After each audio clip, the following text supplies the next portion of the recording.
How to remove background in Canva using one click. Hey guys, welcome back to the YouTube channel. Today I will be showing you how you can remove the background from a person using one click in Canva. So let's get into it. Now, it's very simple to do this. I will just take this stock image over here and I will, place this right over here like so. And let's say I want to remove like the background of this image. I just want the image of this person. This is often useful in YouTube thumbnails and other types of content creation as well. So you're just going to select the image, and once you've selected the image, you will click on Edit Image on the top left.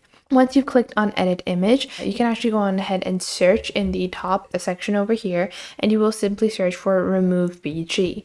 So you will have your background remover over here. And once you click on the background remover, you can simply click on erase or restore, and this will automatically do a detection. It will take a couple of seconds to detect the background from the focus of the image. So it's just going to process the image and then remove the background. You just have to wait for the image to be processed, and that is it. So you don't have to do anything else. You just wait for the image process to be completed, and now you can see how amazingly the background has been removed. Even the little tiny strands of hair have been detected and the background has been removed effortlessly on Canva. And now you can just click on apply over here, and now I have a simple image like so, ready for my any kind of content or presentation that you might be creating. So I hope you guys found this video helpful and you are now able to remove backgrounds on Canva. Now keep in mind, this is a feature only reserved for Canva Pro, which you can get a 30-day free trial for as well. So do check Canva Pro out as well. Hope you guys found this video helpful. Make sure to leave a like and subscribe to the YouTube channel, and I will catch you guys in the next video.